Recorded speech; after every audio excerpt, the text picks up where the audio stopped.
Assalamualaikum warahmatullahi wabarakatuh. Selamat pagi, selamat siang, selamat sore, selamat malam, dimanapun Anda berada. Perkenalkan, nama saya Fajrian Akmal Fauzan, dan kali ini saya akan membahas tentang bagaimana sih strategi pemerintah dalam mengolah social demand dan kualitas pendidikan di Indonesia. Pernah nggak sih kalian berpikir bagaimana pemerintah memastikan warga negaranya bisa sekolah, namun di saat yang sama kualitasnya tetap terjaga? Seringkali ketika akses dibuka seluas-luasnya untuk memenuhi permintaan masyarakat atau social demand, tantangan terbesarnya adalah untuk menjaga kualitas atau mutu tidak merosot atau tetap terjaga. Maka dari itu diperlukan akses pendidikan, standar mutu, dan kebijakan nasional yang tepat. Apa sih tiga hal itu? Berikut ini saya akan bahas sesaat lagi.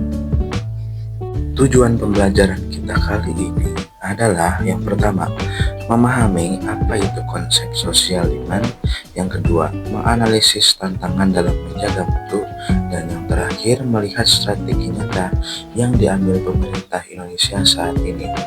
Dan mari kita mulai pembahasannya. Kita mulai dari definisinya. Pendekatan social demand atau permintaan sosial memandang pendidikan sebagai hak asasi setiap warga negara. Dalam perencanaan ini, pemerintah berusaha menyediakan fasilitas pendidikan sebanyak mungkin untuk menampung seluruh aspirasi dan kebutuhan masyarakat, tanpa memandang kebutuhan pasar kerja secara spesifik. Mengapa permintaan ini terus melonjaknya? Ada tiga faktor utama. Yang pertama, pertumbuhan jumlah penduduk yang besar. Yang kedua, meningkatnya kesadaran masyarakat akan pentingnya pendidikan untuk mobilitas sosial. Dan yang terakhir, kebijakan pemerintah seperti wajib belajar 12 tahun. Di satu sisi, ini adalah pencapaian demokrasi pendidikan yang luar biasa. Namun, tantangan besarnya muncul di sini. Seringkali terjadi bentrokan antara kuantitas dan kualitas. Ketika pemerintah fokus membangun ribuan sekolah untuk memenuhi social demand, sumber daya seperti guru yang kompeten, buku teks, dan sarana laboratorium seringkali tidak bisa mengejar kecepatan pertumbuhan tersebut. Inilah titik di mana mutu pendidikan beresiko terabaikan demi mengejar angka partisipasi. Pendekatan social demand seringkali dianggap hanya mengejar angka partisipasi. Namun, strategi pemerintah saat ini adalah menjadikan permintaan masyarakat tersebut sebagai dorongan untuk meningkatkan standar layanan pendidikan. Artinya, pemerintah tidak hanya memenuhi kuota kursi, tapi memastikan setiap kursi tersebut memenuhi standar pelayanan minimal. Upaya pertama pemerintah adalah melalui sistem penganggaran berbasis jumlah siswa seperti dana BOS. Dengan mengikuti jumlah permintaan atau social demand, pemerintah menyalurkan dana yang langsung digunakan untuk menunjang kualitas pembelajaran di tingkat satuan pendidikan. Semakin besar aspirasi masyarakat untuk bersekolah, semakin besar juga sumber daya yang dialokasikan untuk menjaga mutu operasional sekolah tersebut. Upaya atau strategi yang kedua adalah sinkronisasi antara akses dan akreditasi. Pemerintah memenuhi permintaan masyarakat dengan membangun institusi, namun tetap mewajibkan setiap institusi tersebut melalui proses akreditasi yang tepat. Melalui rapor pendidikan dan asesmen nasional, pemerintah memantau apakah social demand yang telah terpenuhi tersebut sudah memberikan hasil belajar yang berkualitas sesuai standar literasi dan membarengi nasional.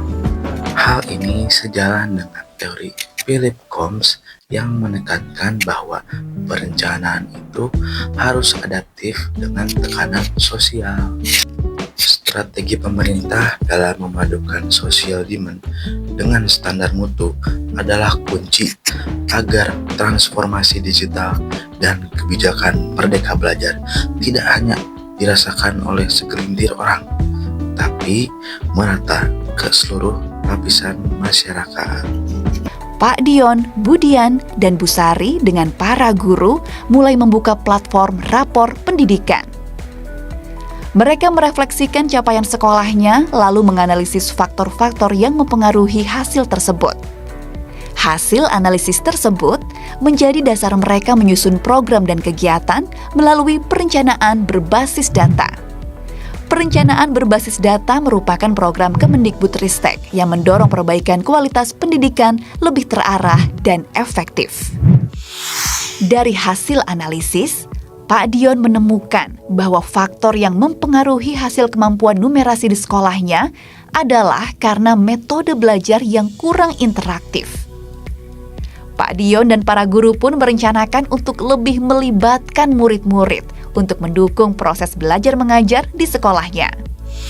Hal yang serupa terjadi pada Budian dan para guru di SMP Gotong Royong. Sebagai contoh nyata, kita bisa melihat platform rapor pendidikan.